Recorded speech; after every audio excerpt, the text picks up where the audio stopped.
చాలా సందర్భాల్లో మనం చూస్తూ ఉంటాం. అదే కామన్వెల్త్ క్రీడల్లో కూడా రిపీట్ అయింది. సో ఇది వివాదానికి దారితీసిన పరిస్థితి. రెస్టారెంట్ నాప్కిన్లపై తప్పుడుగా ముద్రించారు. దీంతో భారత్ తీవ్ర అభ్యంతరం వ్యక్తం చేసింది. భారత్ కాన్సులేట్ కూడా జోక్యం చేసుకున్న పరిస్థితి. సరిచేస్తామని ఆ రెస్టారెంట్ యాజమాన్యం ప్రకటించినప్పటికీ కూడా భారతీయులు తీవ్ర అభ్యంతరం వ్యక్తం చేస్తూ ఉన్నారు. రీసెంట్ గా మనం చూసాం, చాలా దేశాలు ఉద్దేశపూర్వకంగా మన మ్యాప్ ని తప్పుగా ప్రచురించాయి. ఇప్పుడు కామన్వెల్త్ క్రీడల్లో మళ్ళీ ఇది రిపీట్ అయింది. ఏమంటారు? ఇది ఏంటంటే ప్రతి సందర్భంలో భారత్ మ్యాప్ ను తప్పుగా చూపించడం, మళ్ళీ మన అభ్యంతరం వ్యక్తం చేయడం అనేది ఒక కామన్ గా అయిపోయింది. ఈ విషయంలో కొంచెం కఠినంగానే చర్యలు ఉండాలండి. ఎందుకంటే పాకిస్తాన్ ఏ విధంగా వ్యవహరిస్తుందో మనకు కొత్తగా చెప్పక్కర్లేదు. అలాగే చైనా కూడా చాలా సందర్భాల్లో భారత్ మ్యాప్ ని తప్పుడు చిత్రీకరణ రూపంలో చూపిస్తూ మనల్ని రెచ్చగొట్టే ప్రయత్నం చేస్తుంటుంది. ఈ మధ్యకాలంలో నాకు తెలిసి శ్రీలంక రాజధాని కొలంబోలో ఒక ఏషియాకి సంబంధించిన ఒక అఫీషియల్ ప్రోగ్రామే జరిగింది దేశాలకు సంబంధించి. అక్కడ మన విదేశాంగ కార్యదర్శి ఆ కార్యక్రమం నిర్వహిస్తున్నప్పుడు మన ఇండియా మ్యాప్ని కొంచెం తప్పుగా చూపించారన్న దాన్ని వెంటనే అభ్యంతరం వ్యక్తం చేశారు. కానీ ఇది ఇంకా ఇంట్రెస్టింగ్గా ఉంది. కామన్వెల్త్ క్రీడల్లో ఒక రెస్టారెంట్ నాప్కిన్లపై తప్పు చిత్రీకరించారు ఇండియా మ్యాప్ అనేది ఇప్పుడు పెద్ద ఇష్యూ. ఇదేంటంటే ఈ నాప్కిన్లపై ఈ ముద్రించిన ఇండియన్ మ్యాప్లో ఈశాన్య రాష్ట్రాలు లేవు.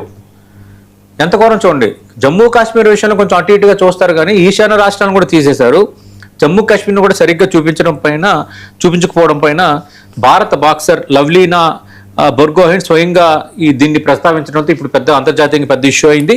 అసలు ఏమైందంటే అస్సాంకి చెందిన కామన్వెల్త్ పతాక విజేత బాక్సర్ లవ్లీనా రెస్టారెంట్లో నాప్కిన్ల పైన భారత్ మ్యాప్ను గమనించి వెంటనే తన అభ్యంతరం వ్యక్తం చేశారు. ఈశాన్య భారతదేశం పూర్తిగా కనిపించకపోవడమే కాకుండా రెస్టారెంట్ వెలుపల ప్రదర్శించిన భారత పటంలో కూడా అదే తప్పు ఉంది అని ఆమె ఎత్తి చూపారు. దయచేసి దీన్ని తప్పుగా అర్థం చేసుకోవద్దు. భారత్ మ్యాప్లో మా ఈశాన్య ప్రాంతం కనిపించడం లేదు. నేను ఈశాన్య భారతదేశానికి చెందిన వ్యక్తిని.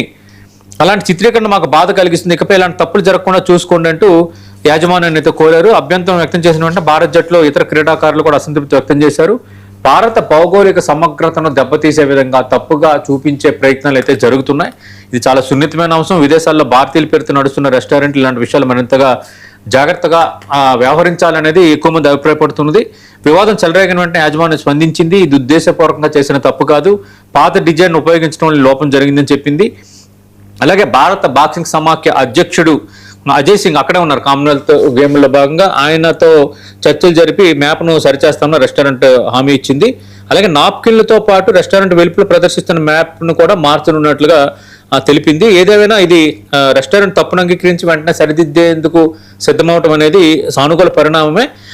ఇందులో చాలా 2 రకాల అంశాలు ఉంటున్నాయి. ప్రతి సందర్భంలో భారత భౌగోళిక సమగ్రతను దెబ్బతీసే కుట్రలు ప్రయత్నాలు జరుగుతూనే ఉంటాయి, రెచ్చగొడుతూనే ఉంటారు, చాలా తక్కువగా చేసే ప్రయత్నం చేస్తుంటారు. కానీ భారత బాక్సర్ లవ్లీనాను మనం ఖచ్చితంగా అభినందించాలి. ఒక దేశ భక్తురాలు ఏ విధంగా ఉంటారు, ఒక ట్రూ సిటిజన్ ఆఫ్ ఇండియా ఏ విధంగా వ్యవహరిస్తారు అనేది ఆసక్తికరం. ఎందుకంటే మనకి చాలా చోట్ల కొంత భారత్ను తక్కువ చేసేటట్టుగా కొన్ని పరిణామాలు ఎదురవుతుంటాయి. మనకెందుకులే అని పోతాం. కానీ బీయింగ్ ఒక క్రీడాకారిని అయ్యి ఉండి కామన్వెల్త్ దీంట్లో వెళ్ళి దేశానికి రిప్రజెంట్ చేస్తూ ఈశాన్య భారతదేశాన్ని రిప్రజెంట్ చేస్తూ ఆ నాప్కిన్ పై భారత్ మ్యాప్ను ఈ విధంగా తప్పుగా చిత్రీకరిస్తారు, బయట కూడా తప్పుగా చిత్రీకరిస్తారంటూ ధైర్యంగా అడిగారు కదా. రియల్గా భరతమాత అంటారు కదా, లేదంటే మన ఇండియన్స్ మొత్తం మనం లవ్లీనాకి సెల్యూట్ చేయాలి. ఖచ్చితంగా అంత ధైర్యంగా ఇనిషియేటివ్ తీసుకోవటం, మిగతా క్రీడాకారులంతా దగ్గర అవటం. మనం చెప్తున్నా కదా, ప్రపంచంలో కానీ దేశంలో కానీ ఎక్కడ మన భారతీయులు ఉన్నా ఇదే రకమైన పోరాట స్ఫూర్తి, ఇదే రకమైన దేశభక్తి ఖచ్చితంగా ప్రదర్శించాలి. మన దేశం మనకు ఖచ్చితంగా తల్లి లాంటిది.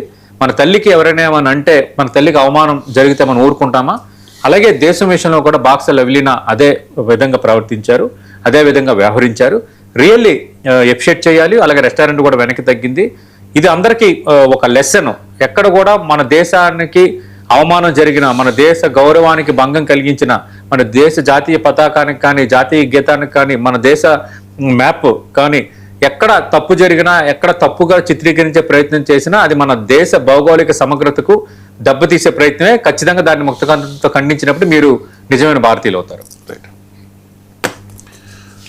భారత న్యాయ వ్యవస్థలో సీల్డ్ కవర్ విధానం అవసరం లేదు, బహిరంగ విధానమే మేలు అని చెప్పి చాలా మంది న్యాయమూర్తులు కామెంట్ చేసిన పరిస్థితి. తాజాగా సుప్రీంకోర్టు న్యాయమూర్తి జస్టిస్ ఉజ్జల్ భూయాన్ కూడా ఇదే తరహా వ్యాఖ్య చేశారు. ఇది సమాన